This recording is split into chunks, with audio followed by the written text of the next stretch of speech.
আলোচনাটা ঠান্ডা গরম পানি নিয়ে, কিন্তু এই ঠান্ডা গরম পানির গল্প যারা শুনবেন অনেকে জেনেই গেছেন, আমি আর একটু ডিপ আপনাদেরকে ধরিয়ে দেওয়ার চেষ্টা করব। কিন্তু এই ঠান্ডা গরম আলাপের মধ্যে পানির মতো সরল না, একটা গরম ঘোটা শরবতের আলোচনা আছে, আপনাদেরকে সেটাই ধরিয়ে দিতে চাচ্ছি। দেখেন, আওয়ামী লীগ নিষিদ্ধ করার দাবিতে শাহবাগে আন্দোলনে তীব্র গরম ছিল। সেই তীব্র গরম মেটানোর জন্য, তীব্র গরমে যেন আন্দোলনকারীদের কষ্ট না হয়, সেই জন্য সেখানে ঠান্ডা পানি ছিটিয়ে পরিবেশ, রাস্তা, রাজপথ, তপ্ত রাজপথ ঠান্ডা রাখার ব্যবস্থা করেছিল সিটি কর্পোরেশন। স্লোগান দিতে এতে গলা শুকিয়ে যাওয়া যেই আওয়ামী লীগ নিষিদ্ধের দাবিতে যে জমায়েত, তাদের সে শুকনা গলা শীতল করার জন্য পানি সরবরাহ করেছিল সিটি কর্পোরেশন। আচ্ছা, এ নিয়ে একজন আমাকে একটা প্রশ্ন করেছে, সেটার উত্তর দিব। তারপর পরই জগন্নাথ বিশ্ববিদ্যালয়ের ছাত্ররা তারা যখন আন্দোলন করছে, তাদেরকে ঠান্ডা পানি তো দূরের কথা, ডান্ডা দিয়ে প্রথমে ঠান্ডা করার চেষ্টা করেছিল সরকারের পুলিশ বাহিনী। তারা সেই চেষ্টা করে ব্যর্থ হয়েছে। ব্যর্থ হওয়ার পর আবার সরকারের একজন উপদেষ্টা মাহফুজ আলম, তিনি যখন বিক্ষুব্ধ ছাত্রদের সামনে গেলেন, তার উপরে আবার সেই পানি, ঠান্ডা ছিল না গরম ছিল জানি না, কিন্তু সেই পানির বোতল ছুড়ে দেওয়া হয়েছিল। পানি আছে, শাহবাগেও আছে, যমুনার সামনে কাকরাইলেও আছে, এবং বিক্ষুব্ধ জনতার মাহফুজ আলমের মাথা লক্ষ্য করে দেওয়া সেখানেও আছে পানি। ঘটনাটা হলো, আমাকে একজন প্রশ্ন করলেন যে ভাই, এই যে ঠান্ডা পানি দিয়ে আপ্যায়ন করা হলো ইয়েতে শাহবাগে, আর এইখানে ডান্ডা মেরে আপ্যায়ন করা হলো, আপনি জিনিসটা কিভাবে দেখছেন? আমি বললাম, আরে ভাই কি বলেন, কিভাবে দেখা দেখির কি আছে? আপনি যদি চর দখল করতে, পাশের বাড়ির মানুষের জমি দখল করতে আপনার লাঠিয়াল বাহিনী পাঠান, সেই লাঠিয়াল বাহিনীর রসদ কি লাগবে? তার লাঠি লাগবে না, ঠেঙ্গা লাগবে, বল্লম লাগবে না, ছোড়া লাগবে, পানি লাগবে না, খানি লাগবে, এটা নিশ্চয়তা আপনাকেই দিতে হবে। তো শাহবাগে যারা গিয়েছিলেন তাদেরকে যদি বলা হয়ে থাকে যে সরকারের ওখানে নিশ্চয়ই পৃষ্ঠপোষকতা ছিল কিনা, বিবিসি প্রশ্ন তুলেছে, আর নাহলে এই পানির ব্যবস্থা তো এমনি এমনি হয়নি, তো তাদেরকে তো দিবে। আর আপনি হলেন দুষ্ট বালক, জগন্নাথ বিশ্ববিদ্যালয়ের ছিলেন জুলাই মাসে, বছর গড়িয়ে যাচ্ছে, আগের কথা কে মনে রাখে? এখন গেছেন ডিস্টার্ব করতে, গুলিস্তানের বাধা ভাঙা গেছেন মৎস্য ভবনে, ওখানে বাধা ভাঙা গেছেন কাকরাইলে, ঠান্ডা মারা হলো, ঠেঙ্গা মারা হলো, তারপরে আপনি ঠান্ডা হন না, তো আপনারা কে এই পানি দিয়ে আপ্যায়ন করতে যাবে? ঠিক না? আমি এই ব্যাখ্যাটা দিয়েছি। যাই হোক, এখন আমার কাছে মনে হচ্ছে গরল আর সরলটা কোথায়? পানির এই বিষয় আসরের মধ্যে রাজনীতির হিসাব তো সরল করেন না।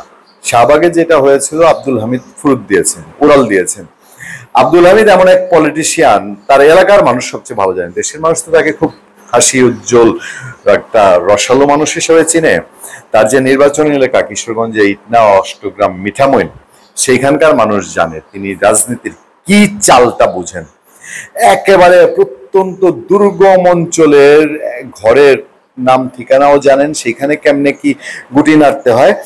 আবার ওই যে ৭১ পূর্ববর্তী রাজনীতি করতে করতে সেই ইটনা তখন একটা দুর্গম সুন্দরবনের ভেতরে গ্রাম বলা যায়, ওইটা থেকে সে কিশোরগঞ্জে পড়াশোনা করেছেন, তারপরে আস্তে আস্তে ঢাকায় এসছেন, তারপরে রাষ্ট্রপতি হয়ে এই জাতীয় রাজনীতিতেও কোনটা কিভাবে করতে হয় তার চেয়ে দক্ষ কেউ জানে না। তো এই শিয়ানারে দিয়ে নাকি রিফর্ম আওয়ামী লীগ করার চেষ্টা করা হয়েছিল। যারা করতে চেয়েছে তাদের বুদ্ধি আমার মনে হয় হাঁটুর নিচে না, গিটের নিচেও না, পায়ের চামড়ার নিচে এদের বুদ্ধি। তো উনি ফুরুত দিয়েছেন, আর তার যে একটা ইমেজ আছে, এই ইমেজটা খাটে লাগছে। এটা ভালো জানেন, ভালো বলতে পারবেন অ্যাডভোকেট ফজলুর রহমান, যিনি এই আব্দুল হামিদের নির্বাচনী এলাকার মানুষ, তিনি ব্যাখ্যা দিতে পারবেন। এখন আব্দুল হামিদ যাওয়ার পরে আওয়ামী লীগ নিষিদ্ধের আন্দোলন ঘোষণা হলো, আওয়ামী লীগ নিষিদ্ধ হলো। ওইখান দিয়ে প্রকাশ হলো যে উপদেষ্টা মাহফুজের মুখ দিয়ে প্রথম, তারপরে আসিফ মোহাম্মদ সজীব মুখদের মুখ প্রথম, যে এতদিন যাদের গলায় গলায় পীড়িত ছিল জামাতে ইসলামী এবং এনসিপি, এদের মধ্যে লেগেছে গ্যাঞ্জাম। এখন আবার ইদানিং দেখি এনসিপি এই ডক্টর ইউনূসের বিভিন্ন সিদ্ধান্ত করিডোর নিয়েও কথা বলে। বিষয়টা কোথায় জানেন? বিষয়টা হচ্ছে আওয়ামী লীগ যদি নিষিদ্ধ না করা যেত, তাহলে নির্বাচনে কোনো না কোনো ভাবে এই দলটার সাথে ফাইট করতে হতো।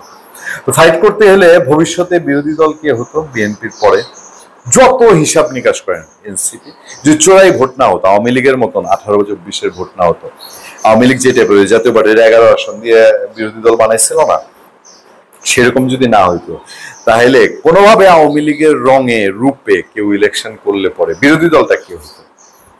জামাত ইসলাম বিরোধী দল হতো, পারতো। আওয়ামী লীগের যারা ওই সাবেক আওয়ামী লীগ বলি বা আওয়ামী লীগের রূপে ঢঙে ইলেকশন করা বলি, তাদের সাথে নির্বাচন করে সেই লোকগুলোর চেয়ে কি জামাত বেশি নির্বাচনী আসন পাবে সামনে? পাওয়া সম্ভব। তারপরে জামাত যদি না পায়, জাতীয় পার্টি আর পাবে না। সেই দ্বিতীয় স্থান তৃতীয় স্থান নির্ধারণী ম্যাচে আর জাতীয় পার্টি নাই, সেই জায়গায় সাইজ হয়ে গেছে। এনসিপি একটা আসন কোথায় পায় কিনা এটার কোনো গ্যারান্টি আছে? তাহলে আর দল কোথায়? আর কোনো দল নাই। এই চিন্তাটা থেকেই আগে প্রয়োজন ছিল অন্তত জামাত ইসলামীকে বিরোধী দল হওয়ার জন্য আওয়ামী লীগকে ভ্যানিশ করা।